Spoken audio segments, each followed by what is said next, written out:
لہو مقالید السماوات والارض، کہ زمین اور آسمان کے خزانوں کی کنجیاں اللہ رب العزت کے پاس ہیں۔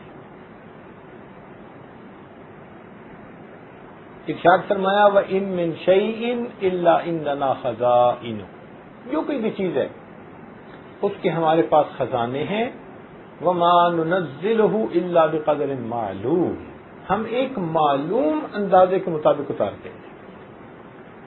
اللہ تعالیٰ کے پاس خزانے ہیں ہر چیز کے، وہ غنی ہے، وہ تو نیرا دھار ہے، ساری دنیا اس کی محتاج، اور وہ پروردگار کسی کا محتاج نہیں ہے۔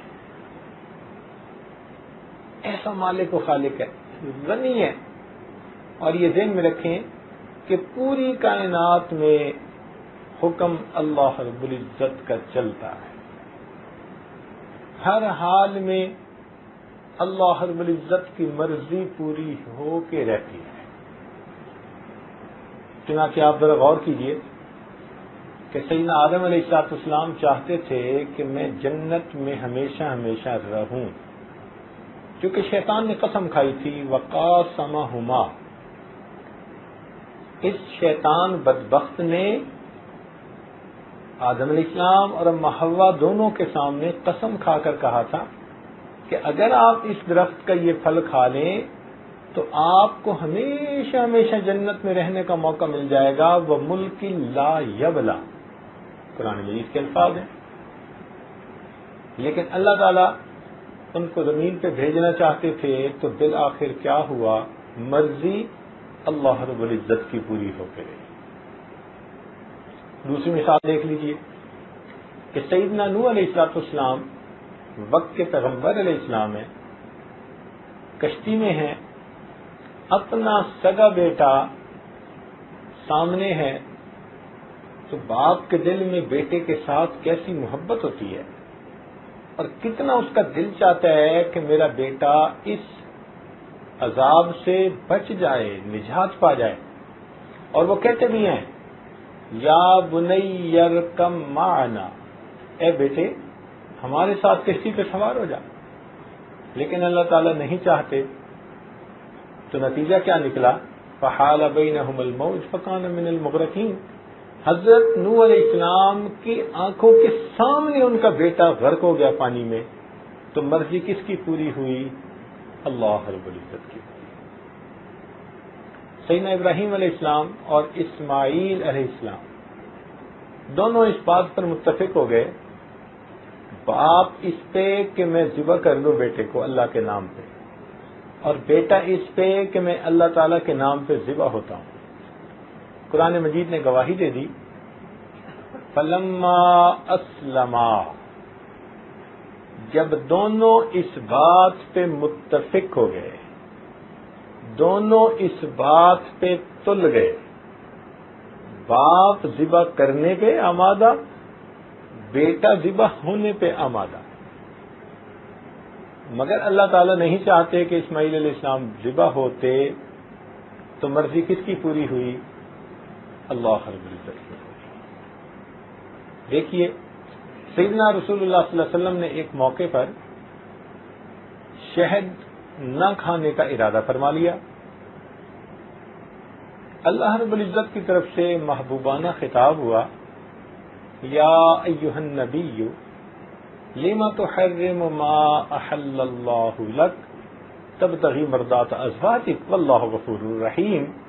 تو نبی علیہ السلام نے دوبارہ شہد استعمال کرنا شروع فرما دیا، مرضی کس کی پوری ہوئی؟ اللہ رب العزت۔ یہ طے شدہ بات ہے، ہر حال میں مرضی پروردگار عالم کی پوری ہو کے رہتی ہے۔ ہم بندے ہیں، ہم محتاج ہیں، ہر چیز میں اللہ کے محتاج، بڑے بول بولیں، بھول جائیں، غافل بن جائیں، یہ ہماری بے وقوفی ہے۔ لیکن سچی بات تو یہ ہے کہ اگر بڑا متکبر شخص ہو نا اور اس کے پیٹ میں ری بند ہو جائے تو اس ری کی درد اس کو تڑپا کے رکھ دے۔ بڑے بڑے بول بولنے والا اب بتائیے کہ پیٹ میں ہوا بند ہو جائے تو اس کا متحمل نہیں بن سکتا. تو معلوم ہوا کہ ہم تو اللہ رب العزت کے محتاج ہیں. اب جب کوئی محتاج ہوتا ہے نا تو وہ ہمیشہ غنی سے مانگ کے اپنا کام چلاتا ہے. تو ہم سب کے سب فقیر. ارشاد فرمایا یا ایھا الناس انتم الفقراء الی اللہ. اے انسانو تم سب کے سب اللہ تعالیٰ کے محتاج. اور اللہ رب العزت وہ بڑا غنی اور حمید ہے. تو بھئی محتاج کو مانگنا ہوتا ہے. مگر اللہ رب العزت اتنے کریم ہے کہ انہوں نے بندے کو مانگنا بھی سکھا دیا. جیسے کسی دفتر میں اپلیکیشن بھرتے ہیں نا تو اس کا طریقہ کار ہوتا ہے. اگر اس کو صحیح طریقے سے بھر دیں تو جلدی اپروو ہو جاتی ہے, اور اگر ڈاکومنٹیشن پوری نہ ہو تو ریجیکٹ ہو جاتی ہے. تو اللہ تعالیٰ اتنے کریم کہ انہوں نے مانگنا بھی خود سکھا دیا. چنانچہ سوال کے مختلف انداز ہوتے ہیں. ایک ہوتا ہے علمی سوال پوچھنا. ایک چیز کا نہیں پتا تو انسان اس چیز کو اپنے استادوں سے بڑوں سے معلوم کرے. شریعت نے اس چیز کو پسند کیا.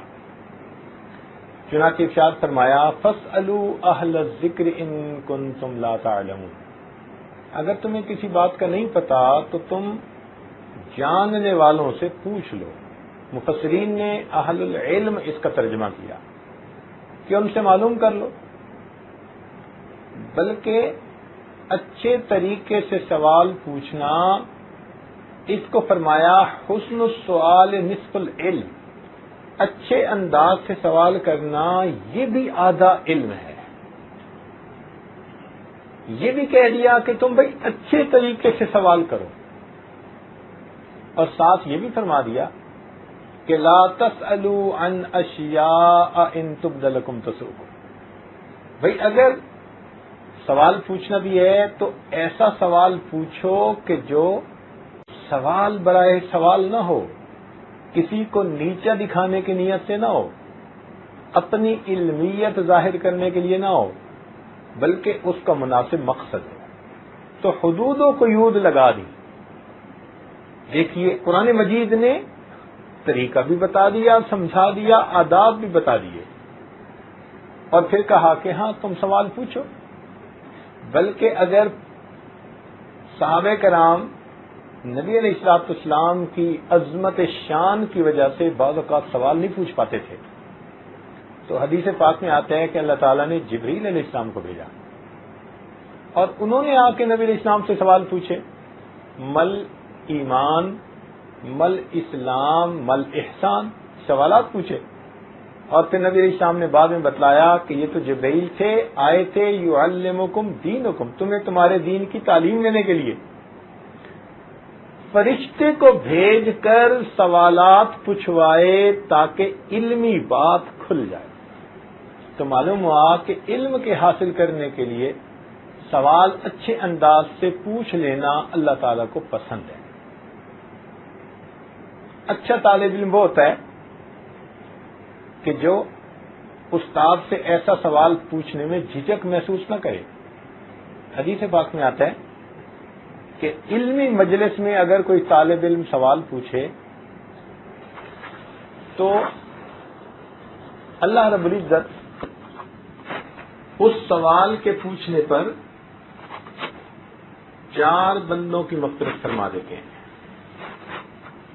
ایک, جس بندے نے سوال پوچھا, علمی سوال پوچھا اپنے استاد سے, سوال پوچھنے والے کی اللہ تعالیٰ مغفرت فرما دیتے ہیں.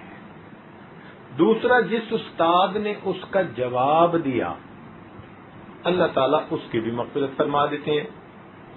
اور تیسرا, جو لوگ محفل میں موجود تھے, ہم جماعت, ہم سبق, ان کی بھی اللہ تعالیٰ مغفرت فرما دیتے ہیں.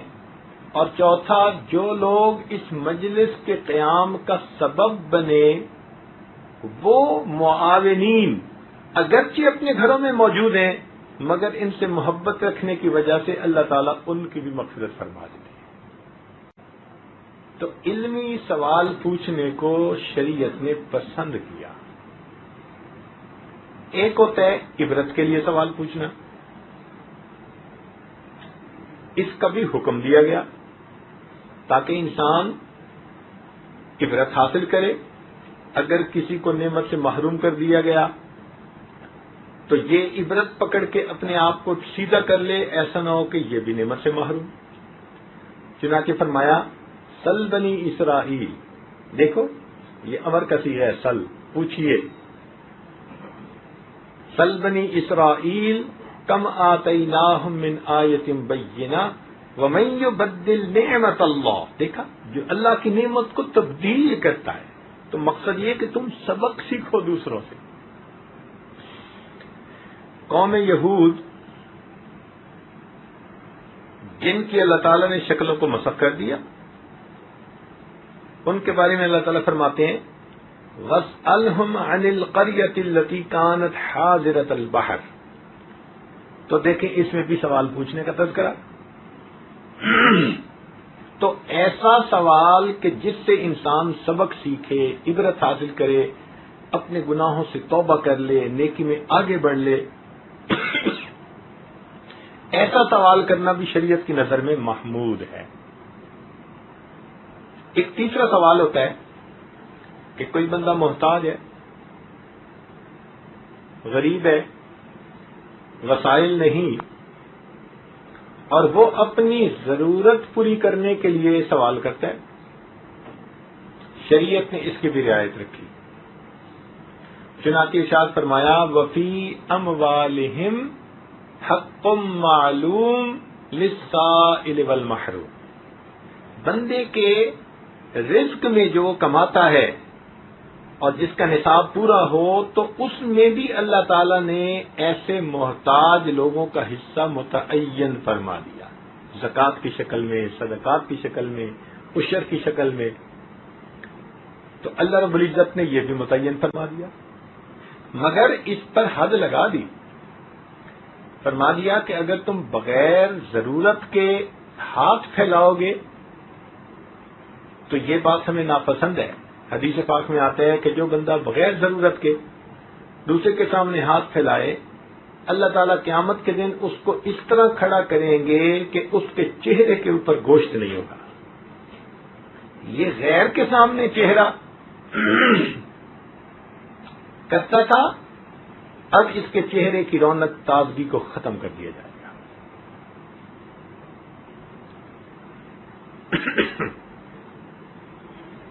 بلکہ بعض صحابہ کرام سے نبی علیہ الصلوۃ والسلام نے بیعت لی کہ تم کسی سے سوال نہیں کرو گے۔ صدیق اکبر بھی ان میں شامل، وہ فرماتے ہیں کہ ہم نے نبی علیہ السلام کے ہاتھوں پر بیعت کی کہ ہم کسی سے سوال نہیں کریں گے۔ ان حضرات کا یہ عالم تھا کہ اگر سواری پہ سوار ہوتے اور ان کا چابک گر جاتا تو کسی سے یہ بھی نہیں کہتے تھے کہ اٹھا کے دو، نیچے اترتے تھے، اپنا چابک اٹھا کر پھر سوار ہوتے تھے، کہتے تھے ہم نے نبی علیہ السلام سے بیعت کی ہے کہ ہم کسی سے سوال نہیں کریں گے۔ تو اس کی ایک حد متعین کر دی۔ ایک سوال اور بھی ہے،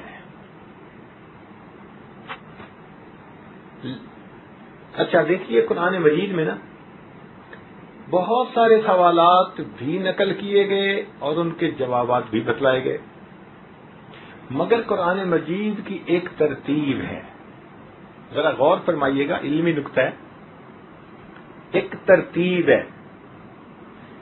یسألونک کے لفظ کے ساتھ پہلے سوال نقل کروایا، پھر قل کے لفظ سے اللہ تعالی نے اپنے پیارے محبوب صلی اللہ علیہ وسلم کی زبان فیض ترجمان سے اس کا جواب دلوایا۔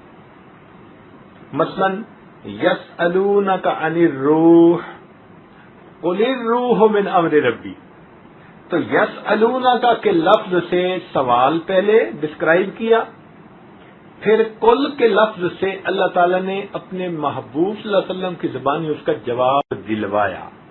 یہ ایک ترتیب ہے، ایک پیٹرن ہے قرآن مجید میں سوالات اور ان کے جوابات کا. اسی طرح فرمایا یسألونک عن الاہلہ قل ہی مواقیت للناس والحج. یسألونک عن الیتامی قل اصلاح لہم خیر. یسألونک عن المحیض قل هو اذن فاعتزلوا النساء فی المحیض. دیکھیے ایک ترتیب ہے پورے قرآن مجید میں سوال کرنے کی اور اس کا جواب دینے کی. لیکن ایک سوال ایسا کہ جس سوال کا پوچھنا اللہ تعالیٰ کو اتنا اچھا لگا، وہ سوال اتنا اچھا تھا، اتنا بہترین تھا کہ اس کا جواب دیتے ہوئے اللہ تعالیٰ نے ترتیب کو بدل کے رکھ دیا. جو ضابطہ ایک بنایا تھا نا یسألونک اور قل، اس کو بدل کے رکھ دیا. پتہ ہے وہ سوال کون سا ہے؟ وہ سوال یہ تھا، اللہ تعالیٰ فرماتے ہیں اے میرے محبوب صلی اللہ علیہ وسلم وَإِذَا سَأَلَكَ عِبَادِي عَنِّي، اور جب میرے بندے آپ سے میرے بارے میں سوال پوچھیں فَإِنِّي قریب، میں بہت قریب ہوں. یہاں کل کے لفظ کو درمیان میں لا کر گفتگو کو لمبا کرنا بھی پسند نہ فرمایا گیا. اتنا تو اللہ تعالیٰ چاہتے ہیں نا کہ میرے بندے میرے بارے میں جانیں، میری معرفت پائیں، ان کو پتہ چلے کہ میں کتنی عظمتوں والا ہوں. سوال کا انداز اور جواب کا انداز بدل دیا. ارشاد فرمایا وَإِذَا سَأَلَكَ عِبَادِي.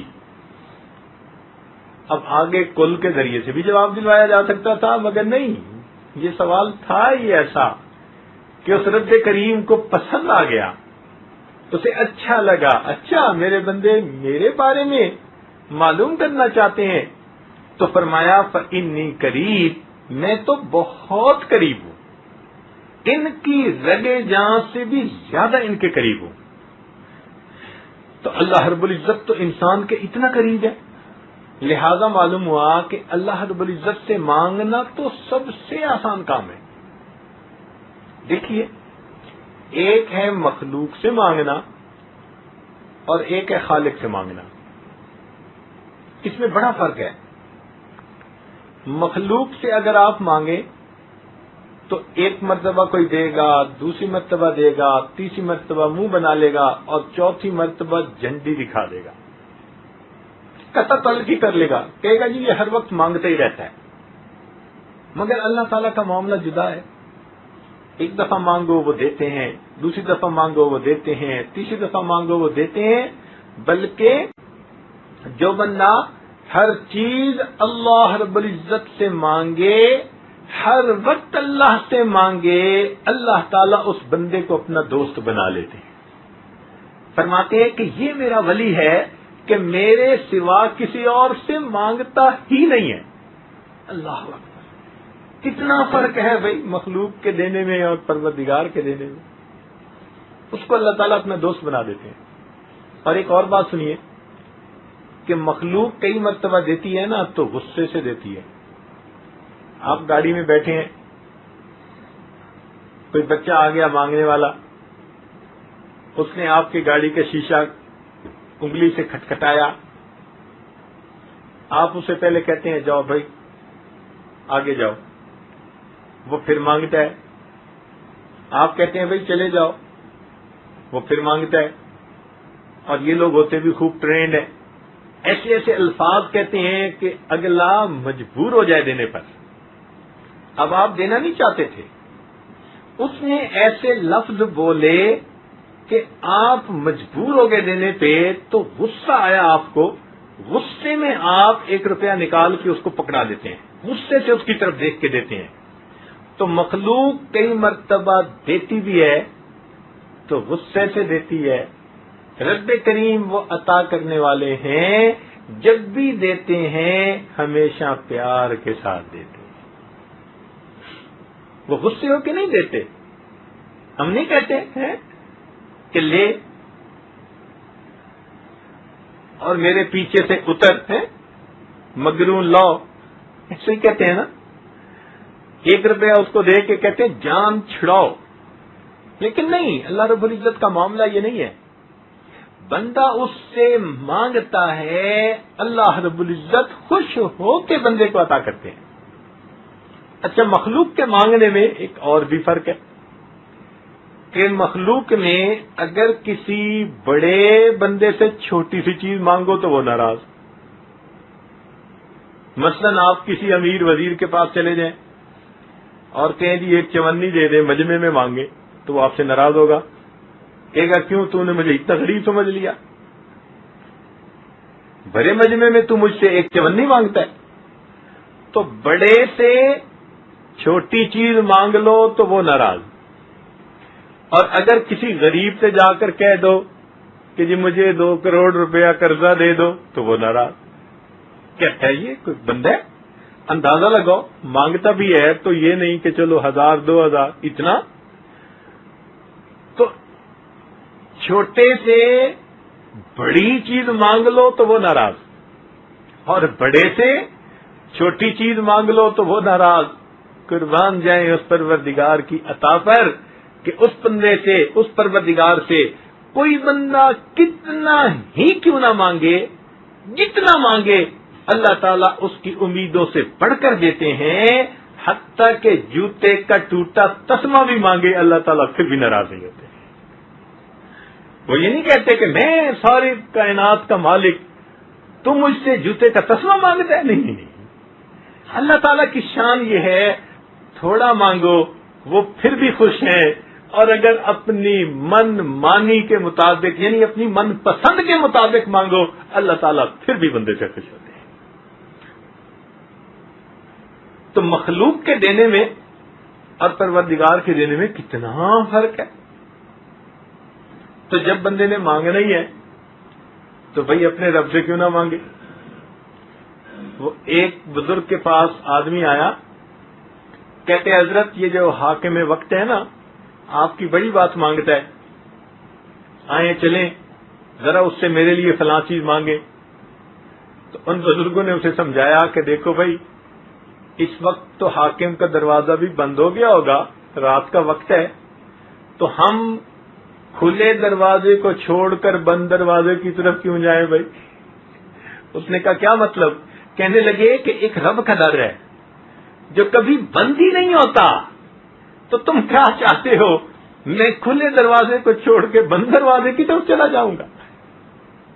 تو جو اللہ تعالیٰ کی عظمتوں کو سمجھتے ہیں نا پھر ان کو مانگنا بھی آتا ہے، وہ جانتے ہیں کہ کیسے مانگا جاتا ہے. اس لیے اللہ تعالیٰ نے فرمایا کہ اگر تمہیں میرے بارے میں معلومات کرنی ہو نا تو ہر بندہ معلومات بھی نہیں دے سکتا. ارشاد فرمایا الرحمن فاسأل به خبیرا. دیکھو یہاں بھی سوال کا تذکرہ. الرحمن فاسأل به خبیرا، رحمان کے بارے میں کسی جاننے والے سے پوچھو، انجان سے مت پوچھنا.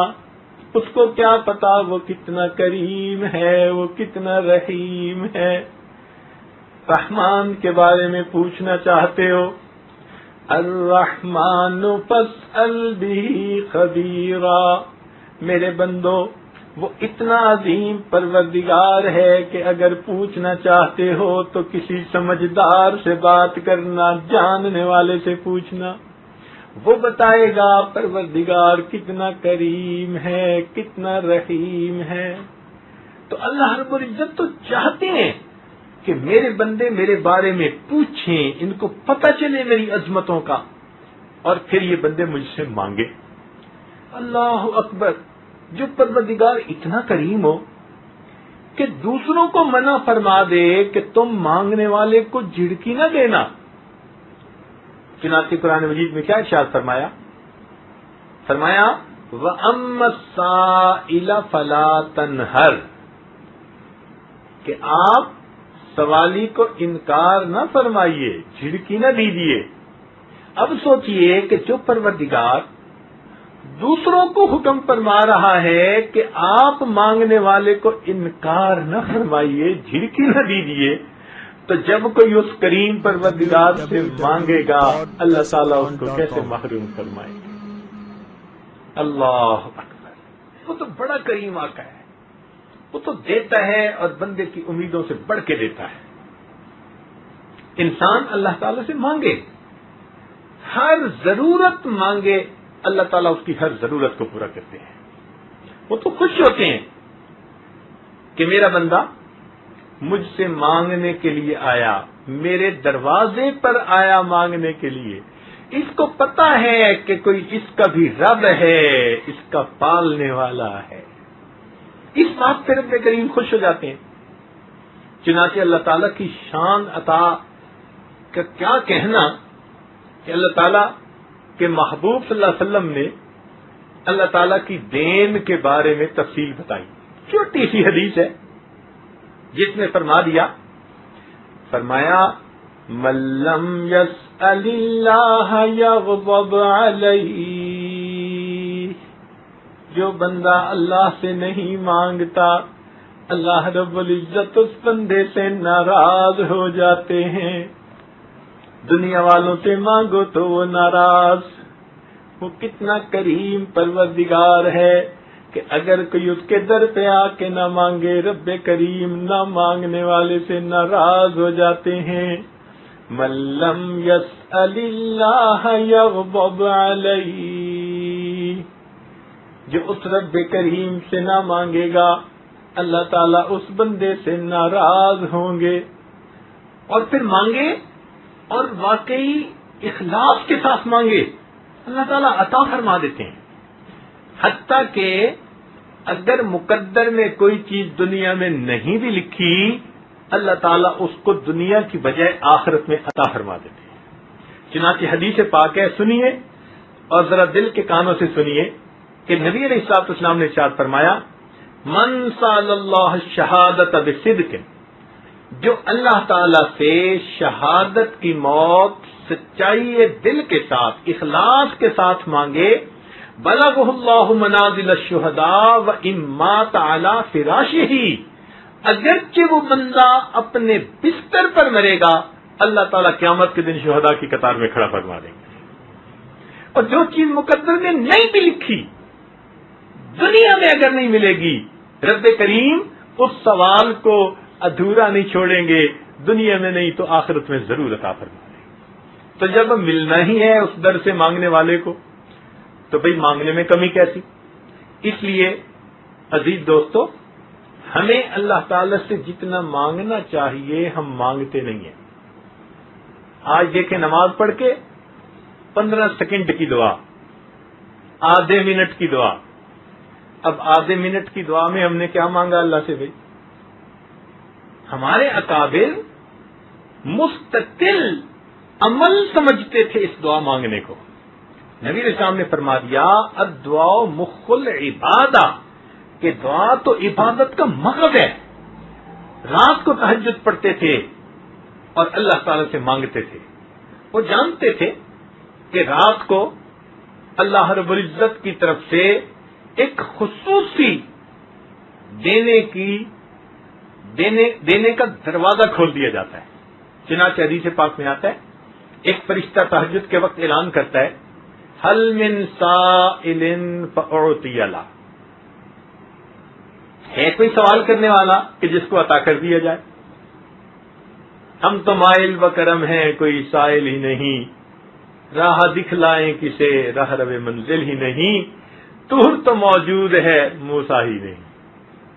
تو اللہ تعالیٰ تو دینا چاہتے ہیں مگر وہ دینے والے اعلان کروا رہے ہیں اور لینے والے لمبی تان کے سو رہے ہوتے ہیں۔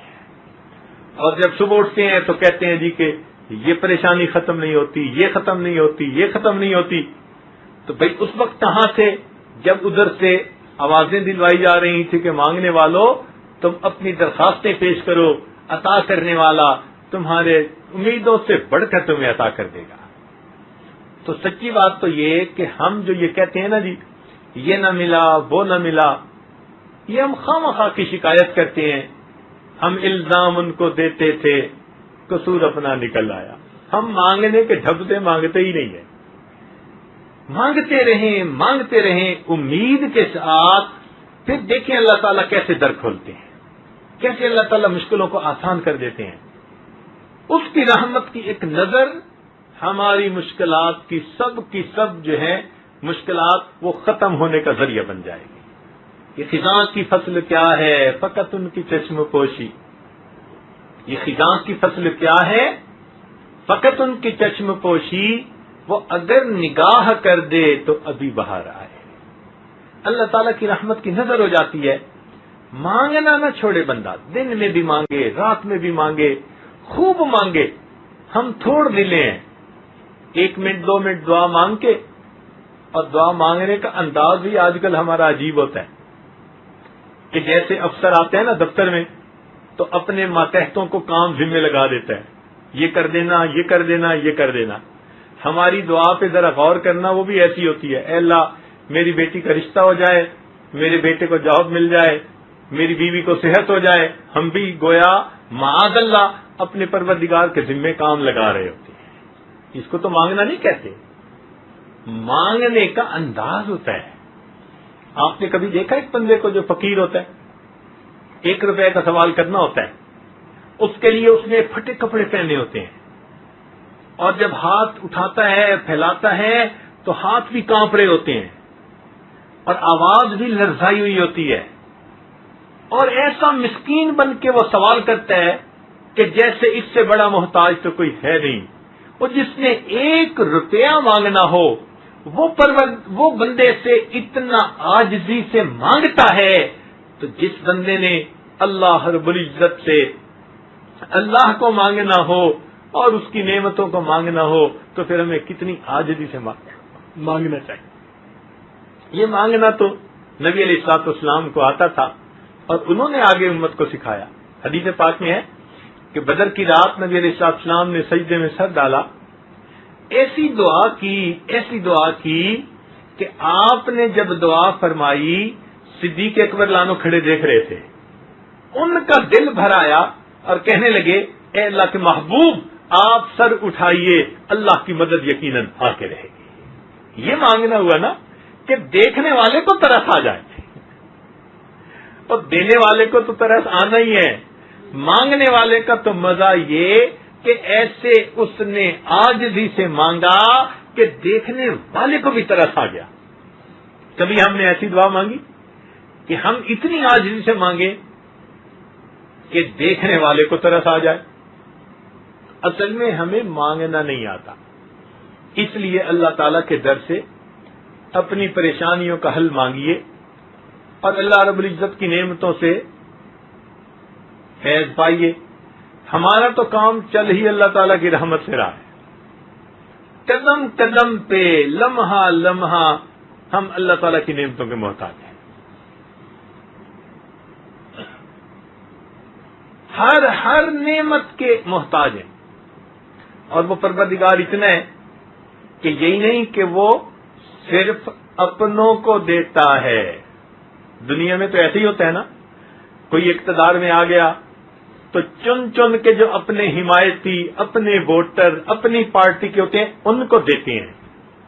رب کریم کے ہاں معاملہ یہ نہیں ہے, وہ فقط کلمہ پڑھنے والوں کو ہی نہیں دیتا, دنیا کی ضرورتیں تو کافروں کو بھی دے دیتا.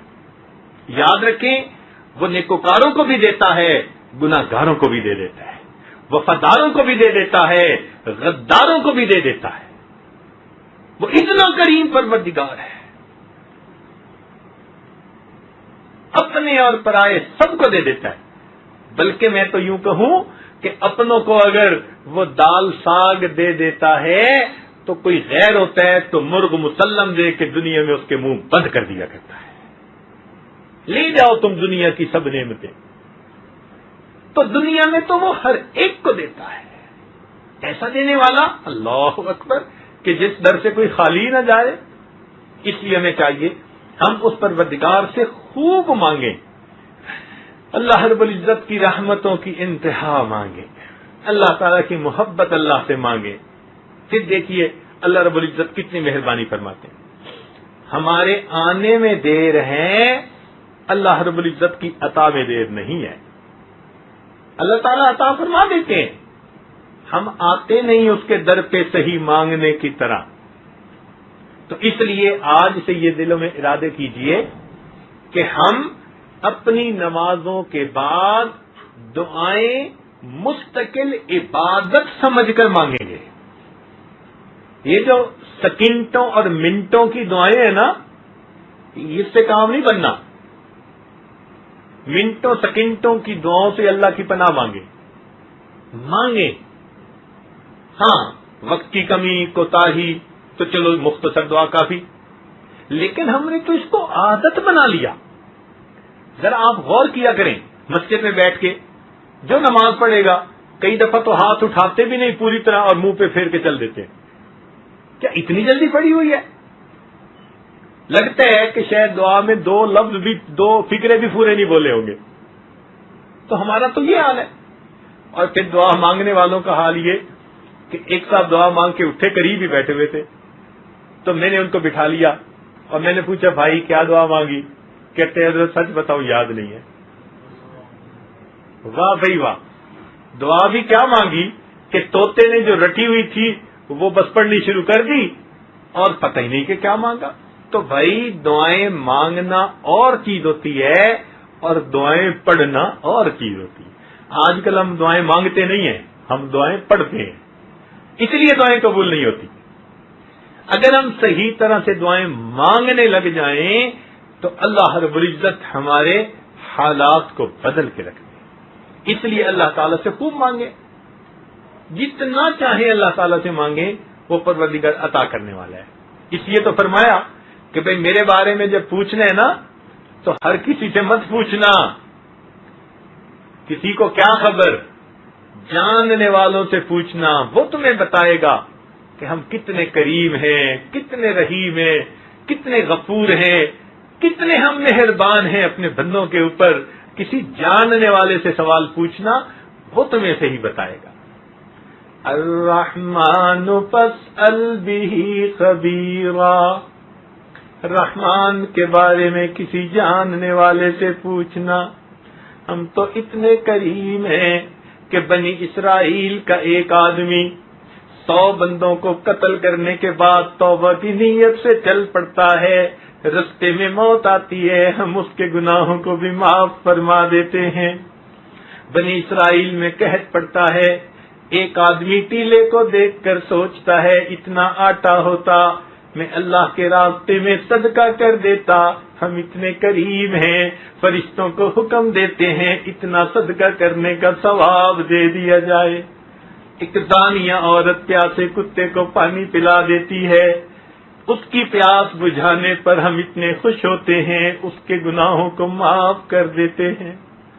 ہماری عطا کا کیا کہنا کہ اگر کوئی بندہ گناہ کرتے کرتے بوڑھا ہو گیا، بال سفید ہو گئے، ہڈیاں کمزور ہو گئیں، منہ میں دانت نہیں، پیٹ میں آنت نہیں، وہ باغی بوڑھا اگر اس حالت میں ہمارے در کی طرف چل کے آتا ہے، ہم اس بندے کو ٹونٹ نہیں کرتے، تانا نہیں دیتے، تیرا جمال کدھر گیا، تیرا مال کدھر گیا. ہم اس باغی بوڑھے کے آنے پہ بھی اتنے خوش ہوتے ہیں. وَإِنْ أَتَانِي يَمْشِي أَتَيْتُهُ هَرْوَلًا، وہ چل کے آتا ہے، میری رحمت اس کی طرف دوڑ کے جا رہی ہوتی ہے. الرحمن فاسأل به خبیرا، رحمان کے بارے میں کسی جاننے والے سے پوچھنا، وہ بتائے گا ہماری عظمت شان کتنی ہے، ہم دیکھ کے کتنا خوش ہوتے ہیں. جب اللہ تعالیٰ کا یہ معاملہ، تو بھائی ہمیں مانگنے میں خوب محنت کرنی چاہیے اور اپنی تنہائیوں میں، خلوتوں میں اپنے رب کو منانے کی کوشش کرنی چاہیے. رب کریم ہمیں اپنی تمام نعمتیں عطا فرمائے اور ہم اللہ تعالیٰ سے خوب مانگیں، اس لیے کہ در دنیا میں ایک ہی ہے، در دنیا میں ایک ہی ہے، اور اسی در سے بادشاہ کو بھی ملتا ہے، اسی در سے گدھا کو بھی ملتا ہے، اسی در سے استاد کو بھی ملتا ہے، شاگرد کو بھی ملتا ہے، اسی در پہ امتی بھی ہاتھ پھیلاتے ہیں، انبیاء نے بھی اسی در پہ ہاتھ پھیلائے. در ایک ہی ہے، اس لیے اللہ تعالیٰ سے امیدیں رکھ کے خوب اللہ تعالیٰ سے مانگے اور سب کچھ اللہ تعالیٰ سے مانگے.